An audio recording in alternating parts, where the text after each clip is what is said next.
Ladies and gentlemen, welcome back to another episode of BPM.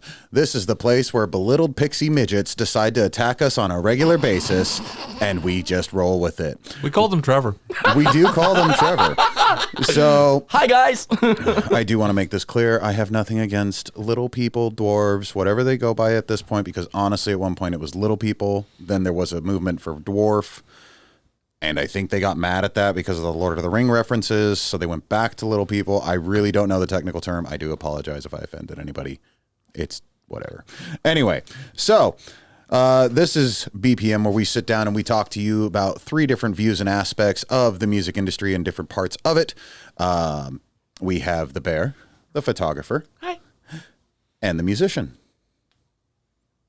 Hi. There's the audio. Good job. Like, leave it to the musicians and not produce noise. Right, of all the people to not pull that one off.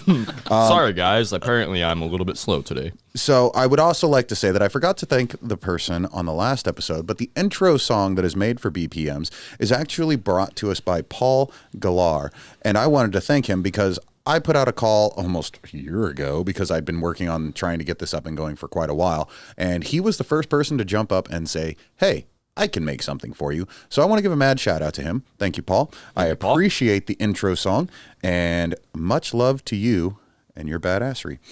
So moving on, we are back for round 2. If you enjoyed round 1, please make sure that you go on to Papa Bear and Associates, follow, like, and here soon you will be able to go onto YouTube and other podcast stations and be able to check us out and follow and like those as well, please, because it really helps us out and also, we appreciate it. If you really enjoy what we're doing, I would recommend medical help. That too. At least a mental evaluation. Right. Yeah, at the minimum. Cover the basics. Yeah, I've already had 5 and they still haven't locked my ass up. So anyway, so today we kind of wanted to go a little bit more into what we said we were going to talk about. Episode 1 was more about getting to know us a little bit, getting to know what we do, what gear we use, things of that nature. If you want to check that out, go back to episode 1. But for now, we're going to bring up some different topics. First thing I want to kind of dive into is people have sort of kind of been kind of curious as to what our musical tastes are. For the point being of like, what do we sit down and we generally listen to? Now, we do have a wide swath of music that we listen to, and we could kind of go over that on episode 1. But mostly my wheelhouse sits in more of the, I just call it metal. I'm not one of those guys. I'm old. Sorry. Get over it. I don't know this whole post-hardcore. I love how he looks at me for that Dude, shit. I can look at you and you can throw any like, well, yeah, this is subnautical aquamarine dolphin metal, bro. Yeah, exactly. So it's kind of one of those things where I'm just like, okay. No, I'll take it. This is I'll take it. post-death grunge core. With a hint of progginess in there. Yeah, you know, because Meshuggah is God. Mick Gordon's my dad. Mick Gordon's my dad. So anyway. I don't know either one of you. Yes, you do. We've been married for 17 years. I'm so glad we brought that in-house joke. Feel free. Explain the story. Let's go. No, we're not doing that. Yes, we are. I'm just gonna take the pride here, and so me and Jan, we do a lot of trips together because we live together. So to the grocery store. Yeah, we're not that adventurous. No, not. Let's be real here. We're really not. So we went to Fred Meyer one day, and we were in the checkout, and she asked me, "Hey, do you have a Fred Meyer reward number?" And I'm like, "No, but I'm sure he does." And he's like, "Oh, okay." And I was like, "I don't remember your phone number." So he's like, "Wow, we've been married for 17 years and you don't know my phone number?" And the cashier completely believed it. So I rolled with it a little bit and I was like, "Yeah, 17 years and you're still mean to me." And she's like, oh, awkward. 17 years. That's such a long time. I'm so proud of you guys. I could only make it like 10. And then I just look at her. I'm like, "We're not actually married." Dude, you get 17 days out of it, and let's be real. First of all, I'm 26. If we got married 17 years ago, by my math, that'd be 11. But in all reality, I'd be 9 years old. I would have been 14. It's all good, you know. I'm from Europe. We're different there.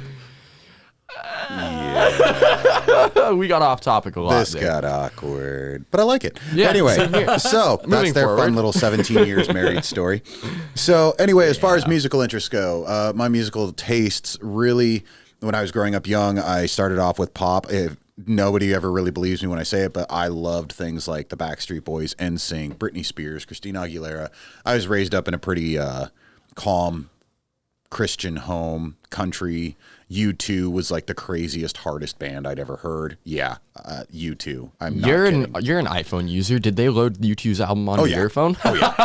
Oh yeah. I thought that was a joke. No, it was a free album that they gave to us. It was really weird. It's not a bad album. Interesting. Just thought that was odd. But yeah, and then one day I was sitting down watching TRL on MTV, Total Request Live in Cancun, and Korn performed. And they performed a song, and then they blew up a boat. And I was like, oh my God, what is this genre? I need more of it. So yeah, for as old as I am, I really did not get into metal until a good teenager era. And I've just never stopped and never gone back. I'm actually really big, mostly into metal, punk. I do still listen to a lot of pop. I do still listen to a lot of R&B, hip hop, stuff like that. I have no problems with things like Justin Bieber or any of that stuff. Good music is good music. I really don't care what it is. I like country. I like all of it. But really my wheelhouse is metal, the overall, and the punk industry. I'm going to go out on a limb here and say that, like, if we had to refine your taste down to anything, it would probably be more in the nu metal category. Oh yeah, nu metal. Yeah. I think nu metal is definitely like my sweet spot when it comes to it. If I had to pick my favorite eras, it's the 90s and early 2000s. I think that's when it was most prevalent. But I like it because it's got such a dynamic verse of like, we don't care if it's rap influenced, we don't care if it's metal influenced, we don't care if it's hardcore influenced. Yeah. It just flows so well. And Korn did that for me. And recently, actually, I've discovered a band called Tala, and Tala has really reinvigorated everything that I love in music. Like, discovering that band really has like reopened my eyes to how much I love nu metal and hardcore. For the amount of shit I give you about playing their album nonstop for 2 weeks straight, I do have to admit, those guys, everything that I used to love about Korn, and I've absolutely loved Korn, they take it and they put their own personal touch on it and they make it modern. Yeah. They take Korn into the 21st century like Korn couldn't. Yeah. No, I absolutely agree with that in 100%. So My take on Tala, the number one thing that sells it for me, and I've said it probably 100 plus fucking times at this point, is synth player. they have a synth player. That sells your band for me. It's not backtracked. It's not a track they're playing off their phone. They have synth player, DJ player, and it's actually live noises coming Well, out. not just that, but the amount of energy that they put out is amazing. Yeah, totally. Oh, yeah. Their live videos are The Hate 56 live set. If you haven't, if you guys are bored and you want to check out a sick live set, Tala's Hate 56 set, dope. There's nothing by Tala that I don't enjoy. That whole concept album is fucking amazing. Oh, Their absolutely. vocalist is phenomenal the as well. energy. Yeah, no, they're the energy they put into a live set. Their drummer, absolutely amazing. I would expect nothing less from Mike Portnoy's son. I mean, Yeah, no kidding. And they've got some talented people in there too. I mean, Yeah. holy cow. Just give them a listen. Give them 2-3 songs. If you're not impressed by them, fine, it's not your thing. But they consider themselves new core, is what they go by for their style. But Tall is just amazing. Which, Definitely if you check ask them out. me, new core fits them perfectly as a genre. and it's the penultimate Blaine band right now. I Yes. think. Oh, yes. Absolutely. 100. I'm not kidding when I say it literally is reinvigorating everything that got me into metal in the first place. I feel it. So anyway, since we kind of rotated the table left last time, let's continue and stick with that. Jan, what are your musical tastes and interests? So when it comes to music, I was raised on very much a golden oldies kind of thing. Like we had this radio station called Radio 10 Gold, and they would just play like top hits from back in the day. I was raised on a lot of ABBA. I was I love ABBA. that's kind of like where I was raised on. And then one day, I was introduced to Nightwish's Angels Fall First album. I loved it. I loved that they took like the more high-pitched vocals and made it heavy. I really dove into that. I kind of fell down a well that I still haven't recovered from. Anything that's like gothy melodic metal sound, I love it. It's kind of my thing. And I've always loved, like, I love metal, but I love when people put their own unique spin on it. I've introduced the both of you to weird shit. metal played on harpsichords, hurdy-gurdies, bagpipes, flutes. Orden, it's like Orden something. Orden Ogan. Yeah, that band's killer. Killer. Absolutely amazing. I love anything melodic. That's kind of my thing. But honestly, when it comes down to it, bands that put out a lot of good live energy, bands that put out a lot of entertainment value, that have fun in what they're doing. As a photographer, I love it. And if you as a musician can put out an amazing live energy, I don't care what you sound like all that much, unless you're ridiculous. Okay, but I think we're looking at a different aspect at that point. Like I'm talking like, what do you put on the radio? No, like if I have to, if if I have to put stuff on my radio, like it's more melodic metal, it's more weird alternative stuff. I love bands like Apocalyptica for the weird cello metal. I love. I think we discussed the last episode. Illstorm. Yeah, it's got weird accordion sounding music in there. I love that kind of stuff. Oh yeah. I love anything that's melodic. I love anything that's got like a weird, unique element to it. I listen to a lot of weird foreign music. I love that they're making it mainstream here. But the Who, HU, Mongolian throat singing metal is still one of my favorite things they hit the United States. We have a coworker who can do amazing throat singing. Oh God. For the record, when I say I love the Who, don't get me wrong, I love Jacoby Shaddix, but I don't need that collaboration again. No comment. But no, like I love weird stuff. I love metal fronted by sopranos and stuff like that. Yeah, that's kind of my thing. Just weird folky shit. Okay, and what about you, Trev? Me, I'm like you said, I'm a core guy. Like growing up, I would listen to a lot of like Dixie Chicks, Shania Twain, like Yawn. ABBA was a big staple for me. Fleetwood Mac. I was never like, my mom was not about the metal life, so it was like me and my brother in the car jamming out to like early Atreyu and like Caliban, Devil Driver, shit like that. But why are you looking at me like that? I just thought it was cute that you said Devil Driver when I remember Coal Chambers. But yeah, no, for me, I'm a pretty core guy. I like deathcore a lot. Make Them Suffer really hits hard for me because they have a killer piano player. I love piano and metal. Like that was Children of Bodom for me with the pianist. Yeah, no, they're really good as well. We were listening to straight up all Children of Bodom in the car today. But yeah, no, I early Atreyu really did it for me getting into metal, just like his fry screams and just like the aggression behind it. But then they kind of fell off and got softer, and that's when I got into like the heavier stuff. Like Job for a Cowboy and Lamb of God, their early albums were really good for me. But then growing up, I always wanted to do vocals, and the deathcore vocals sold it for me, like the powerful gutturals and the shrilling highs. Again, Make Them Suffer. If you haven't checked them out, Soundtrack to a Funeral is probably my top album right now. It's got all the groovy riffs and piano, and there's some clean singing in there. And pronunciation is a big thing for me too. I like vocalists that I can actually tell what they're saying, not just the whole time. I mean, we just talked about Children of Bodom. Like, yeah. Anyways, but yeah, no. So for me, my musical taste and influence is pretty much just straight deathcore, the heavier end of metal. I like breakdowns and chugs, pig squeals. Now, here's the thing, because we know this about you, and I'm going to make you share it. But you also love weirdly upbeat music. Oh, I do. Absolutely, 100%. I'm a big rap head. Ian Dior, he's a really new up-and-coming artist. He's got that song Mood that's on the radio all the time. In love with Ian Dior. I'm a sucker for trap rap. Trill hi-hats and stuff like that, but I also just love pop music. Like, you just throw on the pop playlist on Spotify and I'll play card games all day to that. So it just depends. I'm very mood driven by music too. If the song has a certain feel and a beat to it and I feel it, I'm gonna like vibe with it. Now versus like a metal song, if it's a really great song but it doesn't vibe with like my mood, I'm probably not gonna listen to it at that moment, but I will come back to it. It's funny, like I find that when I listen to genres that are not really the main genres that I listen to, when I listen to more poppy music or more country music, I'm more tolerant of things that I wouldn't be tolerant of in metal. Yeah. I think like there's artists like I know all three of us love Bruno Mars. Oh yeah. Oh yeah.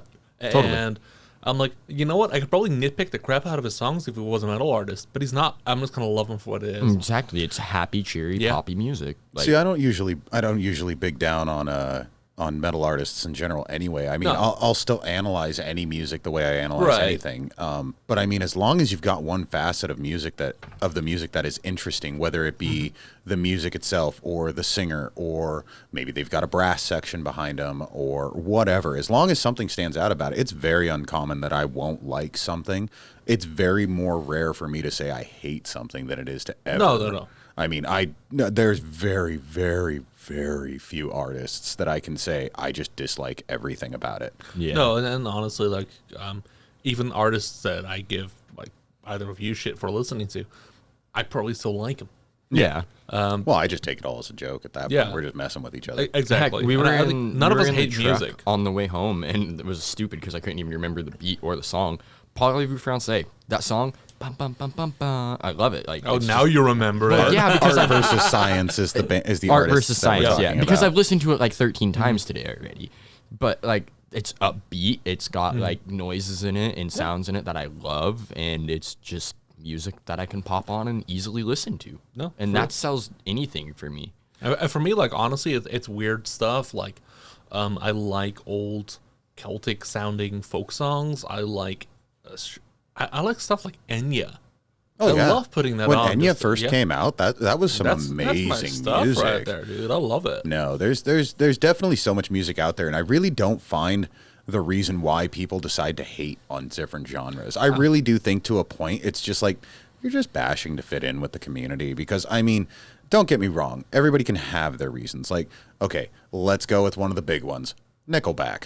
Yeah. Everybody hates Nickelback, but let's be real about this. At They this make point- good music that reaches millions You and know millions of what? people. Now, is it I- overplayed as all godsend? Yes. Yeah. But at the end of the day, I still remember when they first came out, and Leader of Men was like the first song that really came out before This Is How You Remind Me and Look at This Yeah. Photograph and all that stuff.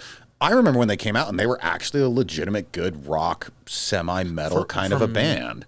I seem to remember, like, the big introduction I had to Nickelback back in Europe was Hero, the Spider-Man soundtrack. They did. Yep. And you know what? It got people turning head and listening to more rocky music. And you know what? For that alone, I'm thankful. I don't particularly love their music. They're not up my alley. But I don't hate it either. No, exactly that. And there's very few things I hate when it comes to music. Oh, yeah. I dislike some things. I have my preferences, and like I said, like, the more I get into my own genres, the more specific I get about what I do like. Right. But my biggest thing is it's just like, I just don't get where all the hate comes from. I mean, there is so much influence from listening Welcome to the internet. Well, I get that. I get that 100%. But the thing is when you shut yourself off from listening to so many different genres, you limit your Yeah, capabilities. you're limiting. I listen to much. something like, shit, I can even say like, Post Malone. There we go.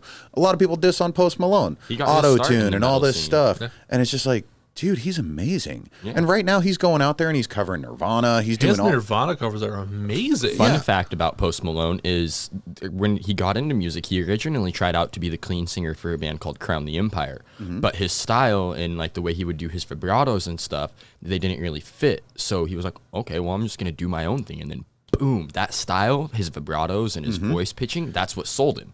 Little did they know he would go on to be as big as he was now, but they're all still homies. Oh yeah, Yeah, they go to Thanksgiving his together and vibrato everything. style is very unique, Oh, and I will very. give him that. 100%. It's almost like a lot of people are like, oh yeah, he's a yodeler. It's like, it's still impressive. Yeah, I no, don't like- hear a lot of people doing And it. his versatility too. Like you said, he's up covering Nirvana, but he's also doing his rap and singing thing. You know so, what? like, I would love to hear yodel metal.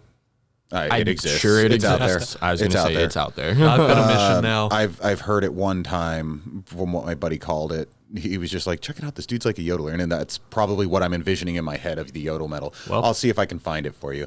I don't remember what it's called, so I'll have to dig for a bit. That's okay. But the point I I, need was this in getting my at, life now. the point I was getting at is it's one of those things where it's just like, I don't get shutting all that stuff out. I've been inspired by stuff that Post Malone has done. I have been inspired by stuff that Justin Bieber's done. At that same token, I've been inspired by stuff that Meshuggah has done. I've been inspired by stuff that underground bands have done. Like, you know, it's one of those things. Why would you shut yourself out Honestly- from so much? And then you listen to like metal bands do like an acoustic song. It sounds country. Yeah. I don't give a shit what anyone says. It sounds like And country. honestly, like, when you look at how most metal music is built, what it's based on, when you look at the structure within it, it goes back so easily to traditional classical music. Oh yeah.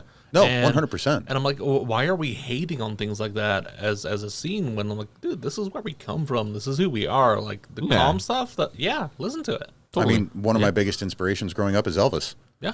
And I don't give a damn what anyone says. You can hate the king or not, but the guy inspired me to do a lot of different things with the way I do my music, and I just think he was fantastic.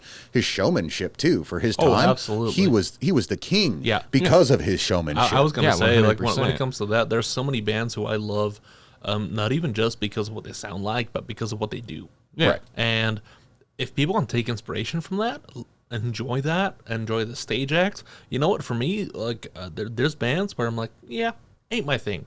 Bands like, who go over the top with stage shows. Bands like Lordy, bands like Guar. I'm like, yeah, the music might not be just it for me. Best. Like- But their stage presence in the show that they Right. put on in the theatrics pulls And you in. you know what? As a photographer, like I would kill to shoot a show like that. Oh, yeah, totally. I bet. absolutely. I mean, I don't know why you wouldn't want to shoot a show Exactly. like that. And like if you have a band, a local band, who can pull off that style of theatrics, it doesn't have to be like the masks, the get-ups, whatever, but just the theatrics, the energy, the performance. And that's why one of Yeah. my favorite bands is Steak Sauce Mustache. Hands Oh, down, any absolutely. day of the week. Even if you're not a fan of the style of music, who cares? If you Get go to out the there show and have watch the fun. show. Those guys are all over the place. They've got giant stickers of each other's faces on the back of their guitar so they can pretend like there's somebody else while they're fucking playing stuff in front of them.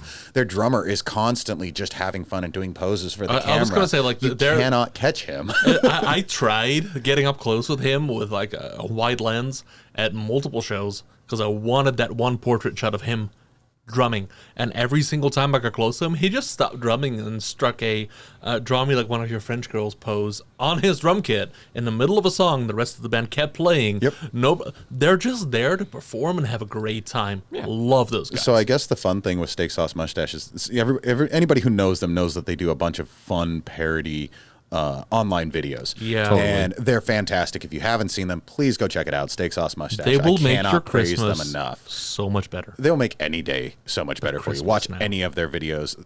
Yes, their Christmas dogs. one, hot dogs, is special. Yeah. But the fact of the matter is that they originally wanted to just be like, what was the name he used? I want to say it was Pee-wee's Funhouse, kind of like esque kind of thing, music or like little videos for the internet and stuff like that. And they just wanted to be that kooky online scene. internet sensation kind of a thing. They weren't really going for being like this huge band. Yeah. So everything that they do is about being an internet sensation. It's about being like It's a just short being little over the video. top. Yeah. They are over the top, and that's what they're going and here's for. the thing, like they bring that energy every single time, and I love that. Oh, I've yeah. seen them play packed houses, and I've seen them do a midweek Wednesday show for 14 people, and you know what? They brought it both times. gave everything. Like I love that. Yeah. And Their for that vocalist, reason alone, too, I'll support Taylor Bates. Oh, Taylor's an amazing guy. Yep. His other band, Your Hands Write History, Yeah. definitely another good band to check out as well. Well, Yep. and he guest appears on so many different other Oh, bands yeah. too, and he also designs art for them, for their merch, for their CD covers. I mean, the guy's a stallion. Yeah, he's designed most of the Ghost Heart merch. Honestly, Oh, really? I think- didn't know yeah, that. That's actually pretty dope. The long sleeve I was wearing in the other episode, he designed all of that. Oh, that's one dope. One of my favorite photos that I've ever taken was one where I shot Jeff Radomski from Neck of the Woods wearing a Pound shirt that was designed by Taylor from Steak Sauce. And I love the collaboration Yeah. and the love between old bands like that. Oh yeah, no, Totally, their yeah. singer Taylor is definitely known through this Pacific Northwest area at least, but probably further for being He just damn so well should be. involved with everything. Friggin' He an damn well should be. amazing dude. He brings the straight energy, he up. brings the love for it, and you can hear it. Oh yeah, Yeah. absolutely. Okay, so since we've kind of gone over those topics a little bit, here's something that I want to ask now. How do you guys find new music? It depends. Like, for instance, whenever we're in the car together, me and you, Blaine, you have your phone on shuffle. And if I really like the song, I'm going to ask you about it. And I'm going to be like, hey, tell me about it. Like, who is this? Like, for instance, the song that was Fear Factory. And you were like, yeah, this is like their most hated song. And I was like, bro, this is a really good song. And I went and added it to my playlist. So it depends. If I'm on the internet and I'm scrolling and I see like, what is that one site? I don't know. YouTube. AP. AP Music. If they have like a top 10 artists right now, I'll look at them, but like if they don't really stand out to me or something like that, then I probably am not going to add it to the playlist. But if they have a sound that I like, totally. I get most of my new music from friends. Oh. So I don't use any streaming apps or anything like that. Do you? I mean, I use Pandora a fair bit. I'm a Spotify guy. Yeah. So I don't use any streaming. So the only way that okay, back step for just a second. I don't use any streaming services like the Apple Music, Spotify, Pandora. And the reason why I don't use that is not because I have anything like truly against those companies. I just like to discover music the old school way, because if I like a band and I see a YouTube video and it's good, I'm just going to go buy the album. I'm going to give them that shot. I'm going to be like, hey, you caught me with one. Odds are I'm going to find at least 3 or 4 songs that I can say I love off this album. Yeah. And I think I have the hardest time finding music because the only way I can do it is by shifting through tons and tons of Facebook videos. Anytime there's a sponsored paid ads for like a new video that dropped from an artist, or the top 20 artists of 2020 in the metal scene, or you can't go without this music, top honestly, 10s. This last month of people like rating their top 10 albums of 2020, my goodness, I've been loving it. Oh, yeah. And my favorite thing is that Tala's been in all of them, along with homies I'm wearing right now, Hollow Front. Those guys have been tearing it up too. So I'm really stoked to see those guys move. No, I totally feel that. And honestly, like, it's one of the ways that I feel like it's more of an old school way, like you're saying. Oh, it is. Like, it's like, hey man, what have you been listening to? I remember going into the CD store and just sifting through aisles until I found a record that looked cool. Remember that, kids? No, you probably don't. But I used to have to look at the CDs, and if the CD art was badass, that's how I picked my music for the day. I would literally go into CD stores and do that for hours on it, records, whatever I could get my hands on. I remember when I found this one particular album and I loved the name of it. I loved the design of it. I loved everything about it. And my mom just wouldn't let me buy God Hates Us All. I wonder why your mom wouldn't let you buy an album that was titled God Hates Us All. I might have been a little bit younger than I am now. No, but like I love like talking to people, finding out their musical tastes. Like I said, the album recaps. Oh God, yes. Yeah. I also love just like YouTube as a means for finding music. Oh yeah, just putting something on and letting it random go to the next song. Exactly. Or I found some weird stuff, and Pandora, same thing. There's bands that I absolutely love right now, like In Extremo, which is like German bagpipe metal. Okay. Amazing. Found them because of one particular song that I heard on Pandora, and I just loved the lyrics of, and I was like, I need to look into this band more. I mean, good thing I speak German, but I love the lyrics of it, and like discovering them more, I'm like, okay, yeah, this is my kind of speed. Like, I like this. And sometimes you just need like one thing about one band, and you're like, okay, yeah, this is my band for the next week now. This is what I'm going to be listening to a lot. And you make fun of me for Tala. I gave him 2 weeks, not one. At least I'm dedicated. Motivation. Another cool thing you can do with YouTube that people don't realize is they support hashtags. So you go in your search bar if you're feeling like, oh, I want to listen to some jazz today. Just type in hashtag jazz and it'll pop up a list. Really? Yes. Okay, explain more. So pretty much, and I'm going to pull my phone out, but you just... Yeah, because mine hasn't been sitting on the table this whole time. Yours actually He's going has to put in like on it. hashtag post-industrial hardcore mermaid metal. But you just type in hashtag deathcore. And it's showing us right now. Gonna pop up the top hashtags for deathcore. Microphone. Huh. That's impressive. I never knew that was a thing. I was leaning to see. I knew not to talk without the microphone. But yeah, like, oh, you're yelling at him. Sorry. The top I now take back my prior statement. No, but yeah. So you just do that, and that's how I found who was it? Dead Awake. Oh, nice. I just typed in deathcore, and Dead Awake was the first one that popped up at the time. So it's hashtag deathcore or deathcore? Yeah. You put in your hashtag first, but hashtag deathcore, hashtag jazz, hashtag country, and it's gonna pop you up. The top 10 of them obviously are going to be like sponsored or paid, or it's going to be like Mariah Carey if you type in country, or Garth Brooks, because obviously that's like the top country. But like, Yeah, Mariah Carey is I don't top know, country. pop, whatever. I was letting it go. Let it go. I've had a drink, but so like my point is if you are in a mood and you want to find something that is fitting your mood, for instance, if you do want to listen to country, because I love country, I would just go and recommend typing in #country or #rap, #power metal, And like anything like that. That's cool to know. With things like that, social media has been such a wonderful tool for finding more bands. Oh, yeah. And I follow a few record labels on Facebook, on YouTube, and I'm like, you know what? Every once in a while, they put out some new music, like typically like lyric videos for newer bands. I'm like, who's this band? I've never heard of them, but here's this awesome lyric video for them, and I like their music, and it's a great way to get introduced to it. Like a lot of small time record labels are producing pretty well polished lyrics videos for smaller metal bands, and it's been a great way for me to find new music by labels that I want to support. Oh yeah, no, absolutely. Facebook's really been my major tool. So what I'll usually do is, especially when I first started doing the Papa Bear and Associates stuff, I had to sift and just find bands, and it definitely became one of those things. Like, okay, if you go just below the very opening of their page, it says other artists you might like, and I just start clicking on them, and I just start going and listening to whatever I could find. Anytime there's a sponsored ad for a music video or something like that, I'll listen to it and check it out.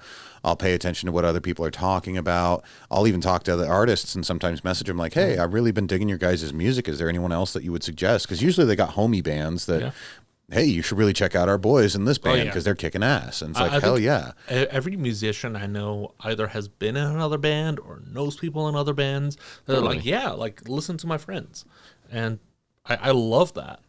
Yeah, and that's why I really don't use like the streaming apps, is mostly just because of the fact that it's like I miss having communication with people. I want to like back in my day when we were like, hey, I've got this tape, you should check it out. Or hey, I've got this CD, you should check it out. I didn't have streaming and all this stuff. So me finding music, if it doesn't come from communicating with somebody else, it really doesn't feel like I'm finding new music. It's kind of weird. Honestly, for me, like one of the really interesting things, and maybe it's like one of the ways that I love finding new music is live shows. Yeah. Oh yeah. No, absolutely. And I've gone to live shows where I'm like, I know one band on this that I enjoy. I might as well just buy the ticket and get in there, or for me, like, see if I can get a photo pass and get in there. I don't even care if I know anybody on the bill anymore these days. I'll usually just pop in and just be like, screw it, I'm gonna check it out. To be very frank, I mean, especially right now, mid-pandemic, I would go for a fucking live show right now. I don't even bring this subject. But pandemic is going to be an episode one day. I can feel it. It's just not today. No, I meant playing a live show because your boy be fiending. Oh yeah. How do you think I feel? I used to have to book so many every month. Yeah, I know. I guarantee you, I did a hell of a lot more shows than what you were performing every year. Yeah, but like I still want to play. I know, dude. I do too. Look, I still want to shoot them. And that's kind of the thing. Like, I have done live shows that I photographed that were smaller bands, where I was just coming in to photograph them, and I would photograph like one band that was a set of friends. I'm like, well, I'm here, I might as well photograph the rest of these bands. Or the promoter's like, hey, can you shoot like the band that's like two after this because it's my band's reunion? I'm like, okay, I'll listen to this too, I suppose. Well, you're already there. I mean, what's the point of leaving? Yeah. No, and that's kind of the thing where I'm like, I love finding new music through their live performances, and actually getting to meet these people at smaller shows, especially where you get to, afterwards you get to have a drink, you get to have a chat, and you can hang out for a little bit. Yeah, dude, I absolutely love it. And meeting the people and finding out what their intentions are with their music, why they do what they do, it adds an extra value to it for me. No, definitely the live shows. I mean, I guess is my number one aspect for finding new music, because I really don't care what the genre is. If there's live music, I want to go check it out. And that's not even because of just pandemic. That was like before all of that too. I can confirm this. We've just gotten in the car Saturday nights and be like, I don't have a show I'm hosting, but I heard there's a show here. Let's go. Yeah. See, that sounds fun. And then I would somehow get wrapped up into going and helping their show too. Yeah, that's kind of where I grew up. Live shows, unless you were like trying to listen to folk or country, just wasn't really a thing. You had to travel hour and a half here or hour 45 minutes to Walla Walla or 2.5, 3, 4 hours to Portland. So I never really just had like the option to go to shows. And that's why I love watching live videos on YouTube so much still, because like I've never been able to like get out and do that. And some of the only times that I was able to get out and do that is if I was playing. So like for me, live shows, yeah, I love them. And the casino in Pendleton, even though most of the time it's cover bands, ever since I was 21, Friday and Saturday night, they have a live band in the sports bar. And even though it's mainly usually cover bands, there's only a few who do originals when they book them because obviously it's casino and they want people to dance and buy drinks. I still just love to go and watch musicians perform. There's something about somebody actually playing a guitar, somebody actually playing a drum set. You know, it's like, I just love watching it. And I like watching the skill. There's the artistry. Yeah. It's not just about the music, it's about the artistry, it's about the performance. And it doesn't matter if they're playing pop, country, swing, jazz. I just like to watch people play music. Oh yeah, no, especially when you can see that they're really into it and you see that inspiration oozing out of them when they're on Even stage. if it's a cover band, as long as they're in it and they're passionate about it and you can tell, I love watching people perform. I have photographed bands that were playing covers that were more into it than bands that were playing their originals. Fair enough. So funny note that we're now on cover bands. I absolutely have a serious issue with cover bands. Now, granted, I want to stay. If you're just playing for the fun of it and you're doing your thing and you absolutely love it, and like you said, you were just the hugest Led Zeppelin fan ever, and you just decided I'm going to be in a Led Zeppelin cover band. Yeah, that's groovy and cool, but I have a serious issue booking cover bands, and I think I've only done it once. And it's one of those things where it's just like, I have a serious issue with people making money off of somebody else's art. Yeah. And that bothers me, especially in an era when we have so many cover bands making $600 to $1,000 a night like it's nothing. Yeah. And we can't pay original bands $50. No, you know, it's like I've had literally underground bands come to me and I give them $100 for performing that night, because that's like the minimum I try to give anybody. Even if the show flopped and there was 4 people in that door, I'm gonna lose the money out of my pocket and make sure you have that $100. I've taken that hit several times. Yeah. But the thing is it's like, I have a serious issue with that. My own father decided to take me to go see a cover band, and it was one of those things where I was sitting there and I was like, okay, cool. And he's sitting there and he's like, yeah, these guys can really wail. I mean, I really love their styles. Like, and I'm looking at my dad and I'm like, Dad, the artists that have been performing at my shows have smoked what these guys are doing any day of the week. He's like, no, this is so good. And we were sitting there and we were watching it, and they started doing a solo for one of their cover songs. And he's just like looking at it. And I was like, I want you to watch that guitar player and you tell me how that was more technical than the show you just watched last night that I had put on. And I believe it was Neck of the Woods. And you will not tell me that their guitar player is Dave not Carr one is wailer. amazing. Oh my God, that guy can wail. So my father's sitting there and he's watching. And I was like, yeah, you still think they're a better guitar player? And he's just like, he stopped and he was watching, and then he looked at me and he's just like, they're not even playing that right. And I'm like, that's the worst part. They're going to make somewhere between $600 to $1,000 tonight playing music They can't even play. that you can't even play, but you can get close enough that they didn't have to write. Now, granted, they still had to learn to play the music to a degree, No apparently. disrespect there. But it's one of those things where it's like, how is that fair? When these bands are struggling to even get paid $50 for performing a show. I mean, how many jokes are there as a musician of like, yeah, the guy just never showed back up. We never got paid. Or he handed me $25 and walked away and we couldn't find him for the rest of the night. Or another one I love is like, we loaded $5,000 worth of gear into our $500 minivan, drove 500 miles to make $50. Yeah. You know, it blows my mind. Yeah, no, that's more than right. If like there's like a big city event, like a block party or something that the city's doing, or say like the Red Lion Hotel wanted to rent out for entertainment for like a big event that they had or whatever, that's fine. Let those people do it. But as a promoter, I cannot put it in my interest level to even consider a cover band. I don't want to, because I see these bands that are writing original music putting on 10 times the energy, so much better and skilled at what they're doing. You know, I'm going to go out on a limb here and say, in your band, your main band, Stress Fed Addiction, you have a guitar player who used to play in a cover band. And you know what? The amount of technical talent, artistry, and skill that he puts into his own solos is amazing. You can't put that into someone else's work. No, because it's No, already because been it's already written. done. Yeah. It's 'Cause it already ain't been yours. played. It's already And had its own there's emotion no, and like, shit put to it. exactly. Like, you know how that's supposed to be played. You know how that's supposed to sound. I'm like, that's their sound. It's not yours. Right. And that was one of the reasons why he actually left the cover band that he was in, was he's like, I want to write stuff that's me. Yeah. I don't want to write stuff that's someone else. Now, and he's like, don't get me wrong. I respect the hell out of that music. That's why I was willing to play it. Don't get me wrong. He was a skillful And it was musician. a form of income that allowed him to do his hobby and passion that he loved. But even him as the artist doing the cover had a problem with it. Yeah. He's like, I want to feel make that. my own music. I want my own solos to be inspiring to someone else, to teach them how to play guitar. You know, there's nothing wrong with playing the music, but you want to make your own. And, Well, and I don't have that in me for cover bands to There's give no- them money for that. For instance, like you see a band like Neck of the Woods, and you're like, "Oh, Jeff, he's crazy. He jumps all over the stage. He's got that energy." You can't kind of like put that to a cover band because they're not, like it's not. They're not feeling their own music and their own vibe. They're I think- playing a cover, so they got to try and play that cover. I think it shows on any band that replaces a main creative force. A lead guitarist, a lead singer, somebody who was instrumental in the founding or the songwriting in the band. You hear it in the music after that. And it's that personal expression that I feel like is kind of lacking sometimes in cover bands. Don't get me wrong. I've heard some amazing covers. I've heard bands cover songs.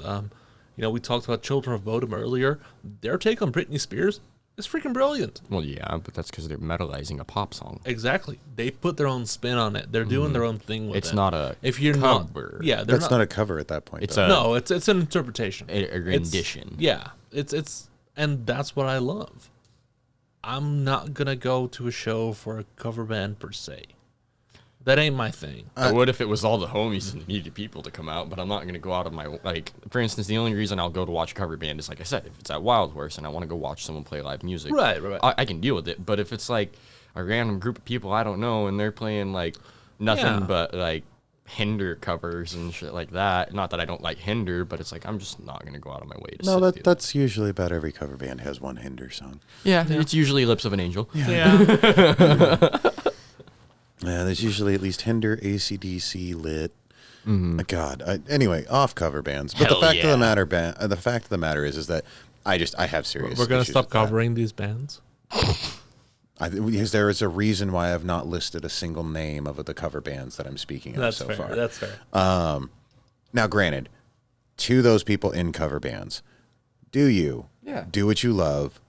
I don't want this to come off as one of those things where it's like, screw you, I hope you die. You're stealing from the artist. No, it's just I just personally myself cannot support that on a money paying aspect in the position that I'm in, when I know that there are thousands upon thousands of original artists starving for their chance to be on stages and make money. I do have to speak in.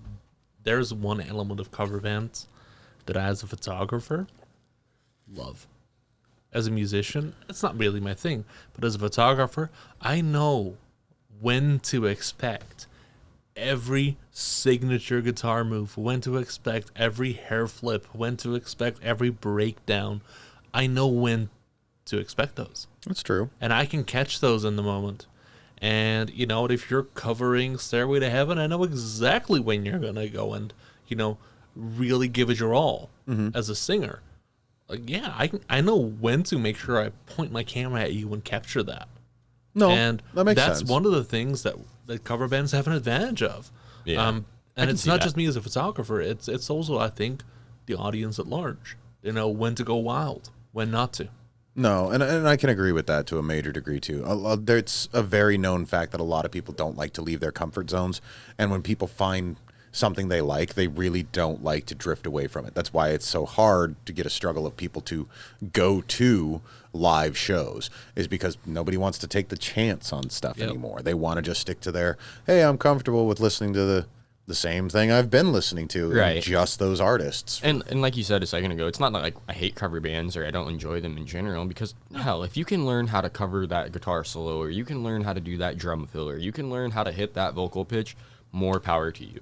Oh, Like, you're doing that's- shit that I can't do. Exactly. You're doing like I can't even play guitar really, so like Right. perfect, honestly. But add some of your own into it, you know, like add your own creativity. Or I usually do find that most people in a cover band have their own like, personal their own projects, little as well. rendition or whatever. Like you said, their own personal project too.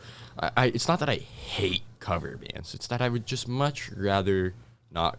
Like, I'm not going out of my way to go to a cover band show versus going out of my way to go to a DIY house show with bands I've never heard of. Right. So, like, that's where I sit at it. Oh, that's foul. Because I've got tons of friends who are, like, the guys from Heart of It All. All of them are in cover bands. So, yeah. Like, I have cover bands that I absolutely love going to shows of because they bring their own energy. But I still know when to photograph what I need to photograph. yeah. I also have cover bands where I'm like, I see them on the listing. I'm like, they have to shoot this. Because it's not their thing. They don't put their passion into it. They don't put their heart into it. And when you're doing a cover band as a form of income to support your other hobbies or your other personal art projects, I get it. It makes sense. But to me, it loses that passion. And when I see it lose that passion, it loses the interest for me. Well, my thing is too is like I said, this is for me personally paying for a cover band to come in. I myself won't pay for it. I know that me saying that isn't going to ruin a cover band. I mean, for Lord's sake, there's going to be millions of bars, city events. There's all sorts of stuff that they're going to get paid for regardless. Anything. Yeah, even weddings and stuff Yeah. like that. Yeah, There- just it's not because like you don't want cover to listen bands to a bad kill version it of Back in for Black doesn't mean weddings. nobody else does. they serve a purpose. Yeah. Do not get me wrong. Like you said, weddings and all the events that I listed, those make perfect sense. If I'm going to go to a bar and have like a meal and a couple of drinks with my father, right? I have no problem listening to a cover band while I do it. That don't bother me none. Cool. Yeah, pay the guys their money, earn your keep doing the things you love with the hobby you love. There's absolutely nothing wrong with that. But when you're starting to go to like actual venues and places that are known for booking non-signed, non-cover places, and you're like, oh, hey, well, we can perform for you. It'll just be $1,000. Look, screw you, motherfucker. I'm not here to give you $1,000. You can go get that from the bar, the city, or a wedding, or whatever you want. Yeah. And more power to you. Yeah. There is a time and a place for cover bands. 100%. I think that they bring an entertainment level that is needed for certain situations. I think the Like the a wedding. Yeah, I think Yeah, the wedding's the perfect. that's a like, better way to look at it. people too. know There's when- a time and a place for cover bands. Right. And people know when to get up and move. People know, like, hey, you know what? Yeah. If your band's gonna cover the Macarena, everyone can dance the Macarena. It'll be wonderful. Your wedding reception, that song's gonna kill it. And that makes perfect but sense. it ain't your song. Right. Yeah. But if they want to do that and make Yeah. their money that way, that's fine. But it No. makes sense for that. But coming to a venue or coming to like a place that's known for doing underground shows, why would you ever approach me? The hardest part too is that there's points where I'll be asked by the building owner, because I do not own the building where I do my shows. Hey, could we get a cover band in here? And I literally look at her and I say, that's all you. You want a cover band, you book it, you set your prices, then you're just paying me to be a sound guy. That's all I am at that point. I will not market that. I will not push that. Like I said, I've done it one time, and that was my guitarist's cover band. Yep. Because they begged and pleaded because they wanted to perform with the band on the bill that night. I'm not gonna lie, they did great. They did. No, they did a good job. And they did a good job, but at no point that entire night were people like, why did you book a cover band? And I said, because they really wanted it. They gave the passion and energy. They promoted like they were an underground band, and they did a good job. Look, it ain't going to kill nothing for you to pop open a can. Dude. You don't have to hiss that thing. I don't want to do it ever again. If bands perform a cover in their original set, that's fine. I don't give a crap about that. But it's just one of those things. I feel like we've rambled a lot. No, we've covered a lot of good But topics. Trevor though, for- here, actually, his band does the covers. cover. Actually, we do 3 if you want to get really technical about it. I mean, But there's our one most particular fabled one. is a Nickelback song. It happens to be Animals, and like Even though I don't really necessarily participate in the covering of that song, I'm only You sing, motherfucker. like 20 seconds of it. So does the rest of the band. Let's Yeah. be real. I think your guitar player might be singing louder than you are. You're just holding a microphone. Exactly. But like that for us, that's at the end of the set. Everybody's already expended all their energy, and then they hear na-na-na-na-na, and they're like, what the fuck is this heavy deathcore band doing? Why are they playing Animals by Nickelback in double drop G, and why do we freaking love it so much? And then we just let it go. Because it's from fucking there. awesome. And then like for instance, my birthday show, like we did that at the end of our set, and then we did Blink-182, and then what was the other one we did? I can't remember. Damn. But everyone A very drunken rendition of Blink-182. yes, a very drunken rendition of Blink-182. You even got Cody from Rising Enemy Yeah. to jump up there, and he was like, "You guys are really drunk. This is not where this song goes." This is not how this song goes. But that's the fun of it behind us, is we know we're not covering the song. We know we're not even remotely playing it right. But it's fun.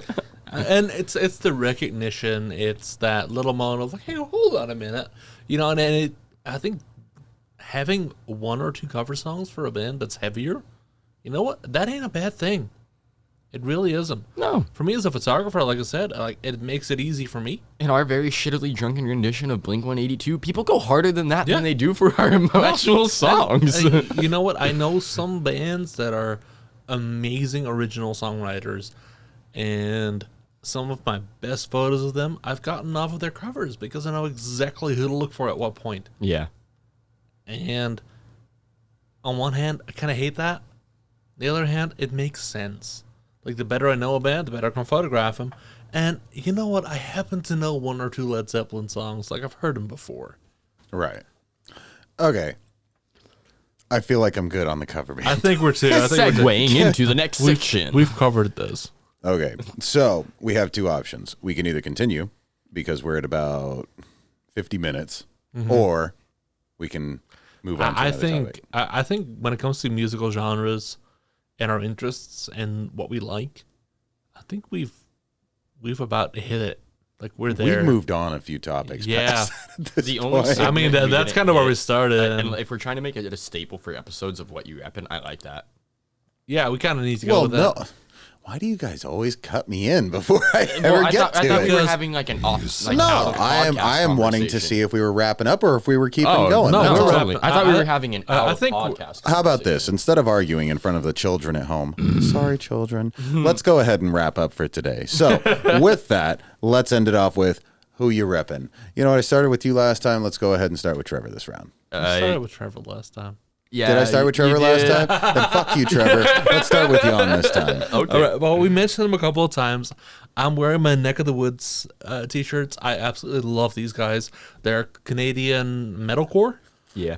They're badass, They're is what they are. They're just amazing. Canadian Honestly- badasses. I'll give you that Honestly, open genre. the energy they bring to a show and the energy they bring outside of a show. And They the nicest motherfuckers Oh my alive. God. Any stereotype you have about Canadians being wonderful people, like, They're the epitome triple of it. that. Yeah. Just triple whatever best interpretation you have. These guys are all wonderful people. I photographed them a multitude of times. I absolutely love their sets. They're not my style of music, but I absolutely love them. They bring so much energy. They bring so much passion. They are an amazing band. They're all incredibly skilled musicians. And frankly, like, I cannot wait for the next show I photograph of theirs. And they're some sexy motherfuckers. I mean, I'm not Yeah, gonna lie. I'm not gonna Jeff lie. has some You of the know most what? intense tattoo work on his chest I've seen in a hot minute. Yeah, the man. I He's a think- sexy motherfucker. Just Yeah. be real about it, dude. He's got the guns. He's pecs, ripped. He's got the 8-pack Like, going for- on and for the all- sex lines. I mean, I literally watch girls start doing the fanning themselves. I was gonna shit. say, Jeff, like- if you watch this, you're hot. Straight up, I'll introduce you to anybody you want. Shit. Dave, I love you, but I've seen girls swooning over Jeff multiple times now. I'm pretty sorry. sure my pants became unbuttoned just by looking at him. And we're canceled. And I think we need to move on from Neck of the Woods because it's Hey, apparent. Blaine, what you rapping? Well, what am I repping? Well, I am what you repping the got? boys in Hollow Front. I did mention them earlier. I am repping their Home Wrecker. design, limited edition shirt. If you haven't listened to Hollow Front, I mean, these guys, they really, really are just really good.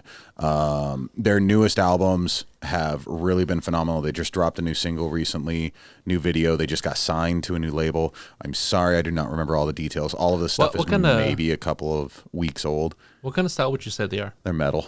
They're metal. I mean, I have to say, like, I've seen you wearing a bunch of Hollow Front shirts. Oh, I love Hollow Front. All their merch design they're just on point. Yeah, no, they're Hollow Front, wonderful. their merch game is top notch. There are very few people that have that. I mean, for those of you who quality clothing designs. This is a topic I want to get into later down the road, just because of the fact that I'm going to bring up their merch and discuss the merch game, because they really are on point. Yeah. And like I said, them just getting signed is fantastic. The new single that just came out is called Wearing Thin. And then their most recent album is called Loose Threads. If you guys check those two out, that actually has one of my favorite songs on it. And that would be...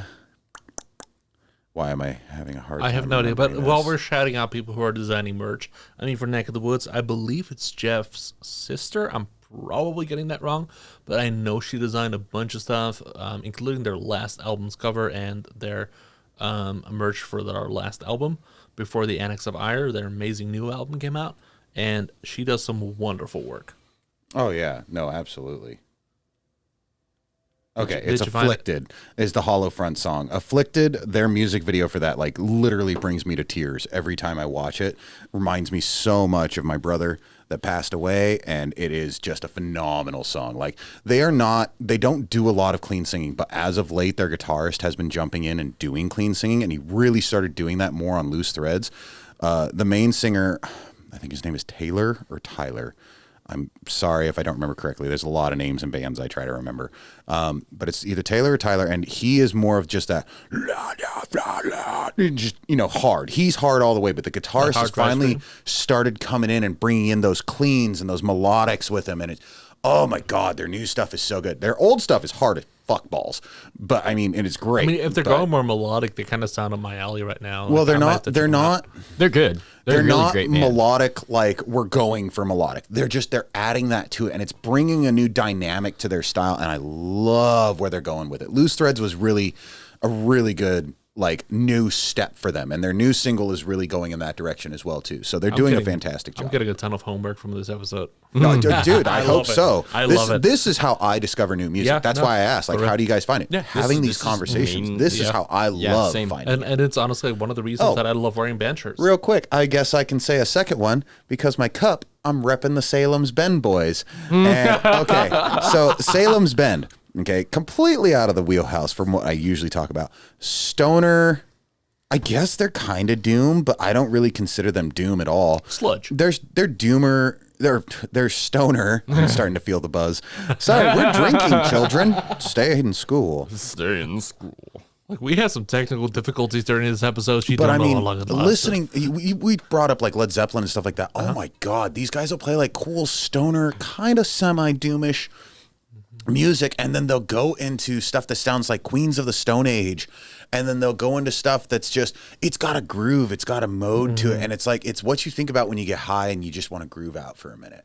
And their wails on their guitars, like, it is old school solos. Like, you could imagine him sliding on his knees and just like throwing his hair back and wailing like there's no tomorrow. It is old school fucking metal to like the umpth degree. I love it so much. Salem's Bend, if you love stuff that's got more of a groove sound to it, fucking check them out. If you're watching this on YouTube, please rewind to Blaine's interpretation of that and just watch it again. I should have my hair down and be like whipping it up right now, but that's too much work. All right, so Trevor, who you repping? I'm repping a little bit more mainstream on this episode.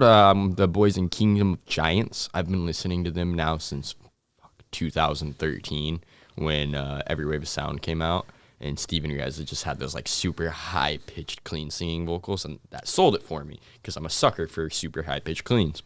But they're metalcore, post-hardcore. The new album that they just put out, Passenger, They have a ton of synth sounds from like the 80s and like 90s movies. You know, like it's hard to explain. I can't make the noises with my mouth, but if you get a second, check them out. I've been listening to them for years, and they're honestly one of my top 5 bands when it comes down to it. They have such good music, and the messages behind things like Voltage and Passenger, Blue Dream. That's one of my favorite songs by them. It's off the new album, and it's literally just about like dealing with the feelings that you have inside and just learning how to pass them by. And they're really great dudes too. Dana Willax is probably like one of the coolest guys I've watched stream and play video games, because he doesn't do it for donations or anything like that. He'll have like conversations with the people in his Twitch chat too, like talk to them about what they're going through. And he's just a very personable person too. And their guitarists wail, dude. They wail. Seeing them live, amazing stage performance. Me and Jan actually saw them together live in Portland, and Bad Omens ended up having tour van issues. So they were supposed to play first, and then Kingdom of Giants was supposed to play second to last. Well, obviously things got flip-flopped because Bad Omens had issues, but they played the 30-minute set, and in that 30 minutes, they played not only every song I love by them, but all their like important songs, all their songs with messages. And that stood out to me because they didn't just play like their early heavy shit or their newest soft shit. They played all the songs that actually mean something. I know. And you and I got to slow dance in a mosh pit in the middle of that. And we got hit so freaking hard. Yeah, I was upset about that. But the thing that sells Kingdom of Giants for me too is they build a set list, and all the in-betweens, it's not silence. There's synth noises. Transitions. There's transitions. The drummer does fills, or the guitarist starts playing a lead that you don't know because they built it into the set, and then boom, out of nowhere, every wave of sound starts playing. Like, oh, I've never heard them do that before, and that was awesome. So if you get a chance, check out Kingdom of Giants. I recommend Voltage. All the Hell You've Got to Spare is another good album. Obviously, Passenger is the one they put out recently, but they're a really killer band. Even though they're getting a little bit more mainstream and a little bit more well-known, they're still really great guys. They go out to the merch table after their show every set. They'll sign your stuff. And honestly, they're just great guys. Yeah, nice. They're cool people. So I know you've definitely been talking them up to me since you moved in here, and I still need to sit down and dive down. It's a rabbit hole, right? I love their style. Some of the most heartfelt messages in their songs, and they're not afraid to be real about it too. Like with everything, even if it's something as simple as having an eating disorder. Like they're really real about issues that I would say the generation of like 20 to 35 or 30 early, like that transition in life, you know, where it's like boom, like they're really real about all the real life issues, and that stands out to me. No, that's really cool. I like that. Yeah, and they're so personable too. You can sit down in their drummer. I don't remember his name, but we sat and talked for like 40 minutes after that show in Portland, and he's just a great guy. Nice. Like, they're all good people. I know. I had to wait for him the whole freaking time. Yes, you did. And you know what? If it was me, I would have made your ass wait too. So yeah, that's fair. Dana Willax for me as a vocalist is like Jonathan Davis for you. Yeah, that's fair. So yeah, that's the only way I can put it into words that kind of makes sense. But yeah, Dana Willax, if I ever pay, and I know pay, but if I pay for a Cold Hearts feature ever again, which I'm probably not going to with the amount of times we've delved into that rabbit hole, it's going to be Dana Willax because he's just awesome. Nice. So, fair. Yeah, that's who I'm repping. Nice. So we'll have to check that out sometime. All right. Well, with that, I think we are going to wrap up episode 2, as we're already at pretty much an hour in time with this. We want to thank you for checking out another episode of BPM. Brutal Pandemic Mermaids is always a lot of fun to do, and we appreciate you being on it. So with that, I want to say good night. Much love. Goodbye. Bye. Papa Bear and Associates does not take any responsibility for sexual complications while listening to this program. Side effects have been known to include sweating, extended and unexpected erections, perked nipples, butt clenching, inflammation of the testicles, and anal seepage. Furthermore, if you are experiencing any of these symptoms, you should make sure to send us your non-graphic pictures for our viewing pleasure. Thank you and much love.